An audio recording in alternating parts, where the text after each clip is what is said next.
Hola, buenas tardes. Mi nombre es Rafael Sandoval Vela, soy gerente general de Sion, administradora de fondos y fideicomisos. El día de hoy vamos a hablar acerca de dos líneas de negocio inherentes a nuestra empresa, negocios fiduciarios por un lado y fondos de inversión por otro.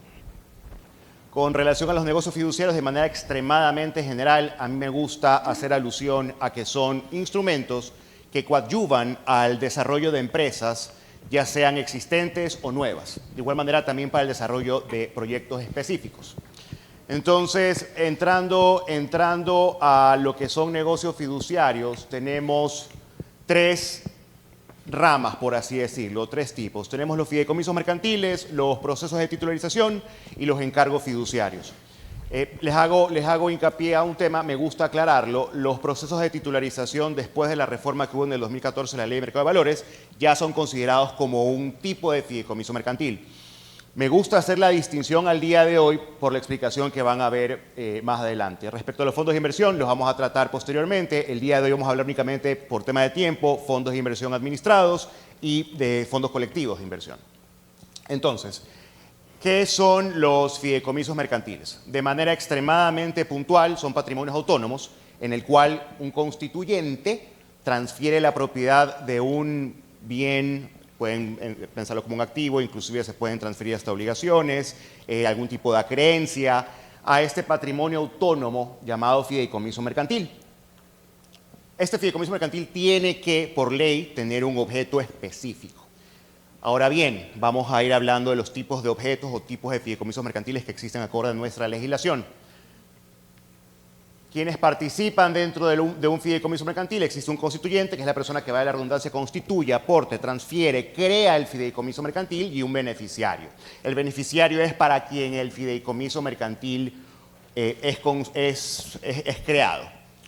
Existe una fiduciaria, eso es Sion, en este caso al día de hoy, que administra y representa legalmente a este patrimonio autónomo. ¿Cuál es un patrimonio autónomo?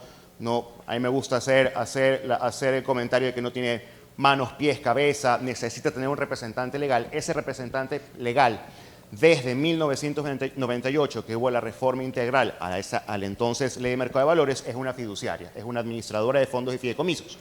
La fiduciaria, administradora de fondos y fideicomisos, son compañías que tienen objeto específico, que es la administración de patrimonio de terceros, ya sea mediante la administración de fideicomisos mercantiles, negocios fiduciarios de forma general o fondos de inversión. Entonces, ¿quiénes participan? Como les decía, constituyentes, beneficiarios y fiduciarias. ¿Quiénes pueden llegar a ser constituyentes? Sencillo, personas naturales, personas jurídicas, personas de derecho privado, personas de derecho público, personas nacionales, personas extranjeras. ¿Quiénes pueden ser beneficiarios? Las mismas personas que pueden ser constituyentes, es la misma calidad. Las fiduciarias, sin embargo, he puesto en la presentación, no pueden ser ni constituyentes ni beneficiarias. Ya tienen que ser entes completamente distintos de estos dos por un tema simple y sencillamente de no vinculación y de conflicto de intereses. ¿Un constituyente puede llegar a ser beneficiario? Sí, sí lo puede ser. Fideicomiso mercantil, tenemos fideicomisos mercantiles de garantía, de inversión, para el desarrollo de proyectos inmobiliarios, de administración y, como les mencioné anteriormente, procesos de titularización.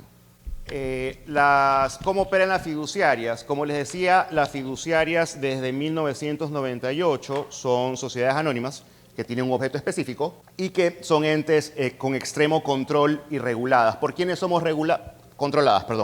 ¿Por quiénes somos controlados? Superintendencia de Compañías, Valores y Seguros, SRI y Unidad de Análisis Financiero y Económico, también conocida como la UAFE. ¿A qué me refiero con el estricto control? Solamente para que ustedes tengan idea en lo que a reportería e información respecta con relación a lo que nuestra gestión corresponde. Hay en ciertos tipos de negocio o inclusive en los fondos de inversión administrados en el cual lo que yo tengo que reportar es de manera diaria. A ese me refiero con el tema del control, de un control muy estricto con relación a nuestra gestión. ¿Qué se debe considerar en los fideicomisos mercantiles?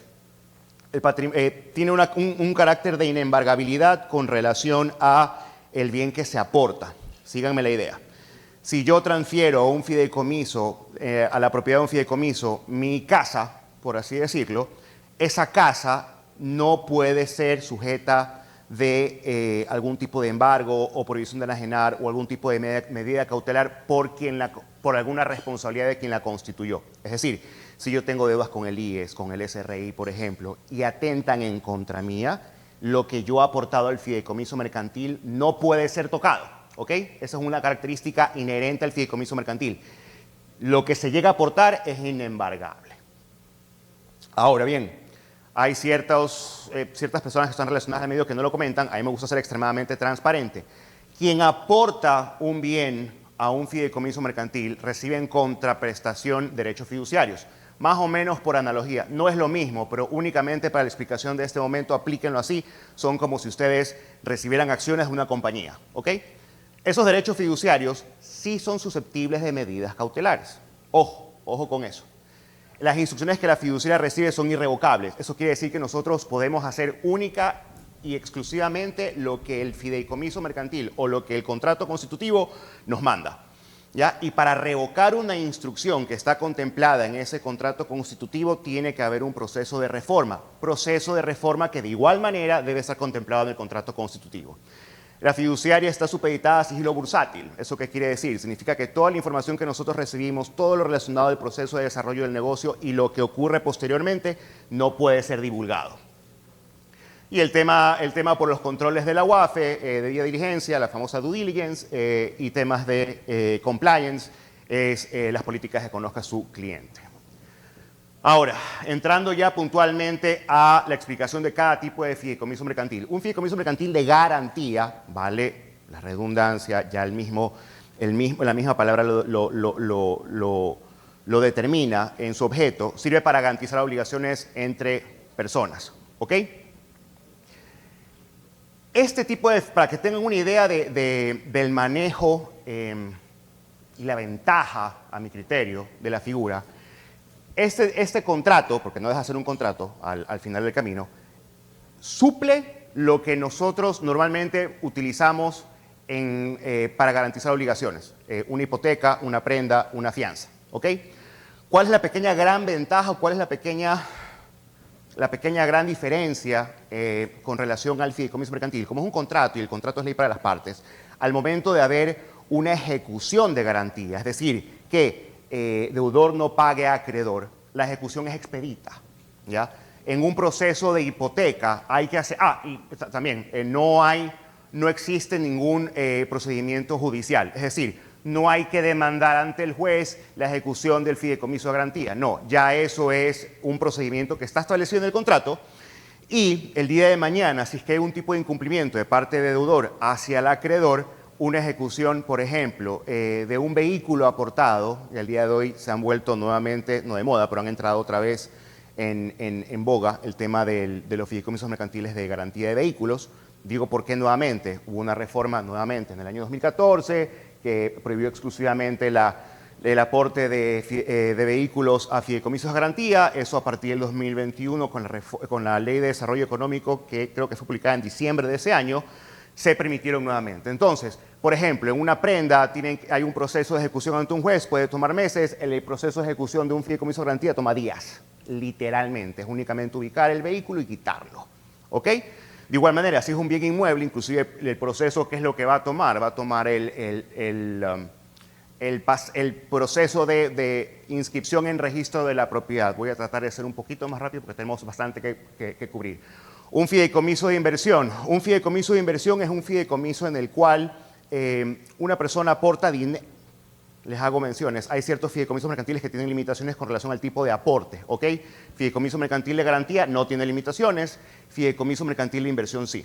Solamente se pueden recibir en aporte dinero o títulos valores, más nada. ¿Cuál es la diferencia entre un fideicomiso de inversión y fondos de inversión? Por ejemplo, el fideicomiso de inversión es mucho más libre con relación a su política de inversión.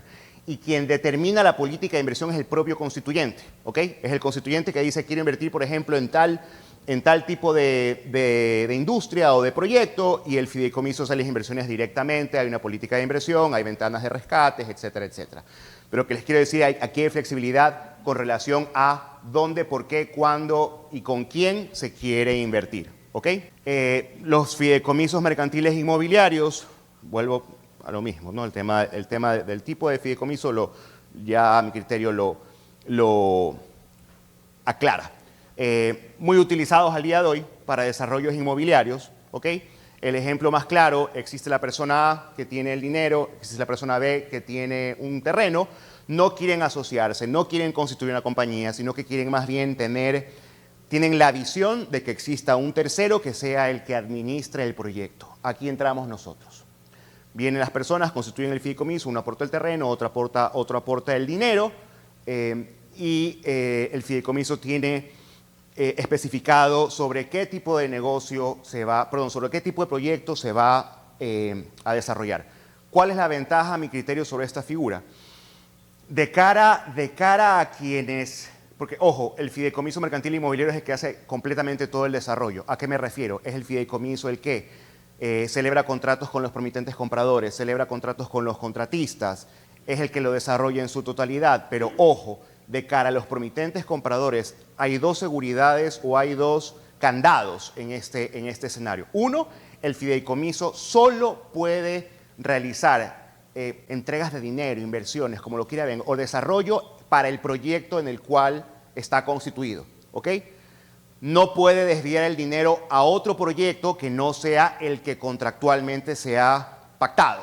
Esto para mí es una ventaja porque sí han habido ocasiones en las cuales ustedes entregan directamente el dinero a una promotora o una constructora mediante una promesa de compraventa, pero resulta que la promotora o constructora tiene 20 proyectos y manda al que menos tenga flujo. Aquí esto no puede ocurrir. Es únicamente al proyecto para el cual el fideicomiso se está desarrollando. Entonces, en ese sentido, no hay forma de que se pueda desviar el dinero, al menos de manera proba y legal, pues, ¿no? O sea, asumo hay otras fiduciarias que lo podrán hacer, nosotros no, pero eso inclusive es penado hasta por la ley. La particularidad aquí de este tipo, y sí quisiera explicarlo, porque es muy común quizás escucharlo, el famoso punto de equilibrio. Los fideicomisos mercantiles inmobiliarios tienen este famoso punto de equilibrio. ¿Qué es el punto de equilibrio? Para los financieros no se limiten a la parte financiera. El punto de equilibrio en los fideicomisos mercantiles inmobiliarios ya está definido por norma a partir del 5 de febrero del 2015, cuando hubo en su momento una reforma del entonces Consejo Nacional de Valores, en la cual ya determinó A, B y C que comprende el punto de equilibrio para proyectos inmobiliarios. ¿Qué comprende el punto de equilibrio para proyectos inmobiliarios? Condiciones técnicas, financieras y legales. ¿Cuáles son las condiciones técnicas? Que se obtengan los permisos municipales correspondientes a cada cantón para el desarrollo del proyecto. Por ejemplo, en Guayaquil y San Borondón, con un anteproyecto aprobado, check, acorde a las ordenanzas de esos dos cantones, por ejemplo. Otro tema técnico es que los contratistas principales, entiéndase, constructor y gerente de proyecto, demuestren, la parte media subjetiva de la ley, pues, ¿no? Demuestren tener amplia experiencia en la materia en la cual han sido contratados, y hace un par de años atrás hubo una reforma en la cual también tienen que sustentar, poder ser económicamente sostenibles para lo que han sido contratados. Eso en la parte técnica. En la parte legal, el fideicomiso tiene que contar con el recurso dinerario ya en cuentas para poder adquirir el bien inmueble sobre el cual se va a desarrollar el proyecto, o tenerlo ya aportado plenamente, o sea, registrado en el registro de propiedad, y que el fideicomiso que ese terreno no tenga ningún gravamen, salvo, entiéndase, hipoteca, una prohibición de ajenar, salvo aquellas que hayan sido obtenidas para el desarrollo del mismo proyecto. Ahí vamos a la parte del punto de equilibrio financiero. El punto de equilibrio financiero en proyectos inmobiliarios, en fideicomisos mercantiles que desarrollan proyectos inmobiliarios, son 5. Las fuentes de financiamiento. Ojo, punto de equilibrio en la parte financiera, tienen que estar el 100% de los costos directos ya dentro del fideicomiso para poder decretar este punto de equilibrio. Fuentes de financiamiento, el aporte de los constituyentes, apalancamiento bancario, apalancamiento con terceras personas que no sean del sistema financiero, canjes con contratistas y las promesas de compraventa que sean suscritas con aquellos promitentes compradores. Una vez cumplidas estas condiciones, en ese instante recién el fideicomiso puede utilizar el recurso dinerario de los promitentes compradores.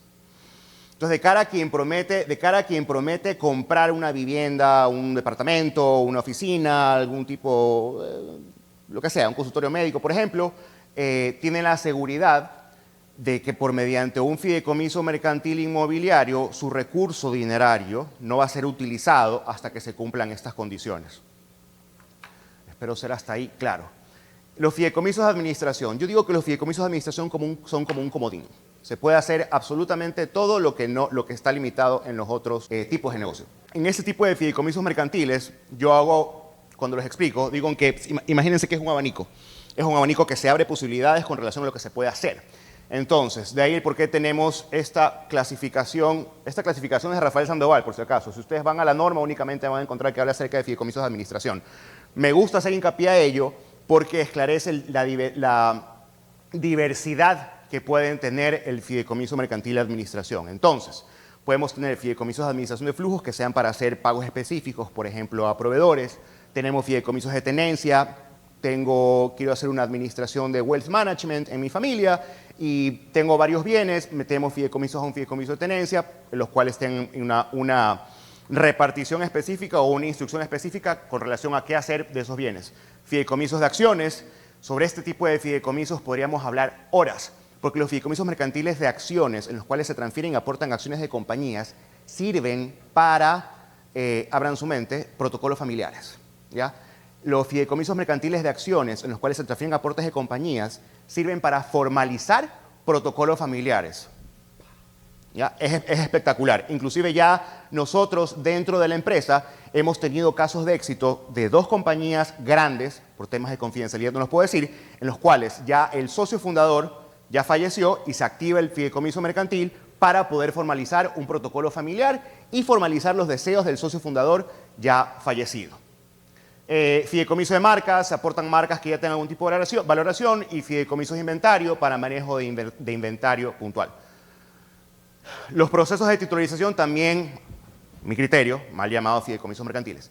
¿Qué es un fideicomiso de titularización o qué es un proceso de titularización? Se los voy a explicar tal cual como me lo explicaron en su momento. El fideicomiso mercantil ya está constituido, es un fideicomiso mercantil que tiene o un proyecto inmobiliario o que tiene cartera o que tiene flujo futuro aportado y el proceso de titularización es el jinete que se monta en el caballo andando, ¿ok?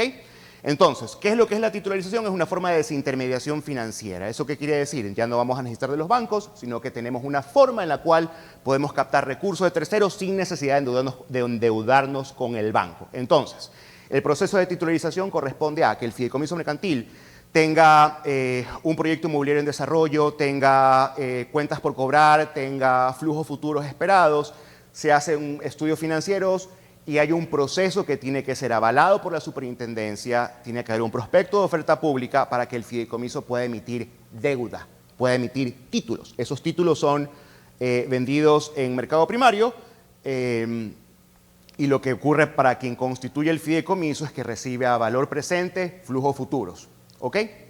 Perdónenme si estoy siendo técnico, entendería que sí me están captando la idea. Los procesos de titularización aquí en el Ecuador se han visto quizás un poquito parados. Antes estaban un poquito más en auge, ahora por el tema de costo quizás se ha frenado un poco. Sin embargo, esta figura en otros países es utilizada a diario y tiene una diversidad de usos que, por ejemplo, voy a poner el ejemplo extremo, así, pasando el charco versus un ejemplo más cercano. ¿Alguien sabe quién es David Bowie? ¿David Bowie? Sí, aplausos, por favor. Genial. Ya, David Bowie era, por la relación con su esposa, que era esta modelo de raza africana, tenían en su momento fundaciones que ayudaban a África, etcétera, etcétera, ayuda humanitaria. David Bowie, en vida, titularizó el flujo futuro de sus conciertos para poder, para poder solventar o dar dinero a las fundaciones que tenía con su mujer. Vámonos a un ejemplo quizás un poquito menos extremo y más cercano. En Colombia. Colombia tiene la costumbre que se titularizan los flujos futuros de los peajes. ¿Para qué? Para hacer una ampliación de la vía, una mejora, una nueva caseta, etc. Entonces, imagínense si aquí localmente podríamos titularizar los flujos futuros de el peaje Guayaquil-Salinas, que tiene ya decenas de años, que ya se puede hacer un estudio financiero de cuánto es la recaudación diaria, y ese flujo futuro puede servir tranquilamente para mantenimiento, no tendríamos baches, aunque ya casi no hay tantos como antes, hay que ser sincero. Y por otro lado, cualquier otro tipo de desarrollo. Entonces, son herramientas que de una u otra manera sirven y es probado que sirvan. Los encargos fiduciarios es sencillo, es un poder, es un mandato específico que es dado a la fiduciaria para hacer puntualmente algo o para la tenencia de algo específico. Diferencias con fideicomisos mercantiles, el objeto es aún más exacto, no hay transferencia de dominio, eso quiere decir que lo que me dan sigue siendo de propiedad de quien me lo entregó en tenencia o para que yo lo mantenga y haga algo puntual. Es lo más parecido a un escrow account, es lo más parecido, localmente hablando, pero es encargo fiduciario. Con relación a los fondos de inversión son patrimonios autónomos, ¿ok? Va a salir alguien que de repente conozca y me decía, Rafael, ¿hay 2 o 3 tipos más de fondos de inversión? Sí, hay 2 o 3 tipos más de fondos de inversión, pero los que localmente existen al día de hoy o los que más frecuente hay, hasta mi conocimiento, son fondos de inversión administrados y fondos colectivos de inversión. Entonces, son patrimonios autónomos, distintos a la fiduciaria, distintos a quien hacen los aportes y tienen un enfoque específico en ahorro y generación de riqueza para sus partícipes o inversionistas. Entonces, un fondo de inversión administrado. El fondo de inversión administrado recibe dinero de terceros. Hay un reglamento ya aprobado por la superintendencia. Los fondos de inversión administrados pueden invertir en títulos valores transados en bolsa, ¿ok? El partícipe, como les digo, aporta dinero, el patrimonio es autónomo. Lo que aquí hay una diferencia y por eso he puesto que las unidades del partícipe no son negociables. Esta diferencia hagámosla para la explicación de los fondos colectivos de inversión. En los fondos de inversión administrados, el partícipe se acerca directamente a la fiduciaria, ¿ok? Es una transacción de 1 a 1. No tiene que necesariamente ir a una casa de valores como si ocurre en un fondo colectivo de inversión. Admite la incorporación y retiro de los partícipes en cualquier momento, es decir, no hay un proceso o un tiempo específico, hay una condición relacionada a la normativa que te dice que tienes que tener mínimo 75 y dentro de un año, pero cumplida esa condición, el ingreso y de salida puede ser virtualmente diario. Las unidades de participación son variables, eso va atado al tipo de negocio que es de renta variable, eso quiere decir que su rendimiento varía día a día. Yo explico esto a los fondos de inversión e imagínense que es una bolita de nieve que ustedes la ponen en una montaña y va bajando y se va haciendo más grande, porque el capital se calcula, capital e interés de manera diaria. Es decir, si el día de hoy ustedes pusieron 100, pero cierran mañana con 101, para pasado mañana su capital ya no va a ser 100, sino va a ser 101. O sea, es capital más intereses de manera diaria. Por eso les digo que es como una bolita, es una bolita que va cayendo por bajo la montaña. En un fondo colectivo ya no hablamos tanto de inversionistas, puede ser de constituyentes, puede ser de cuotahabientes también. Quien invierte en fondos colectivos de inversión recibe cuotas de participación que sí pueden ser transadas primero en mercado primario y posteriormente en mercado secundario. Los fondos colectivos de inversión, a diferencia de los fondos de inversión administrados, invierten en proyectos específicos, ¿ok? Eso quiere decir, les pongo un ejemplo, nosotros estamos desarrollando un fondo colectivo para tema de agroindustria, específico en agroindustria. Hay otros fondos colectivos que existen al día de hoy a nivel país que se enfocan en tema inmobiliario, para desarrollo inmobiliario, por ejemplo. Inversión en proyectos productivos, las cuotas de participación no son rescatables. Esto quiere decir que a diferencia del otro tipo de fondo de inversión, no es una relación 1 a 1 de cara a la fiduciaria. No, si el cuotahabiente quiere hacer líquida su cuota, no la rescata, sino que la debe vender en mercado secundario. ¿Ok? Dependiendo también de lo que diga el reglamento. Ojo, si el reglamento es a término, si en 10 años, 15 años, 20 años ya se liquida el fondo, el cuotahabiente recibe su inversión más su capital. ¿Quiénes participan en un fondo de inversión? Bueno, los partícipes, los cuotavientes, varía su calidad dependiendo del tipo de fondo, la administradora de fondos y la bolsa de valores. Agrego, para fondos colectivos, aquí también se debe sumar la casa de valores, por si acaso. ¿Cuáles son las ventajas de invertir en un fondo de inversión? Hay diversificación con relación a su patrimonio y a las inversiones que se realiza. Hay liquidez, flexibilidad y rentabilidad. Este es el ejemplo más claro de lo que es una diversificación de un portafolio de un fondo de inversión administrado. ¿Okay? Todo lo que ven ahí, a manera de ejemplo, son inversiones que realiza el propio fondo. ¿Okay?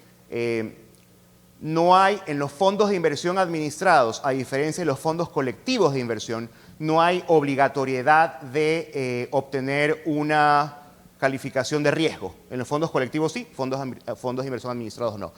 Pero es común que las administradoras de fondos obtengamos calificación de riesgo porque de una u otra manera es una ventaja comercial y da tranquilidad tanto a la administradora como a los partícipes. Esto, como les digo, se lo puse a manera de ejemplo. Muchas gracias.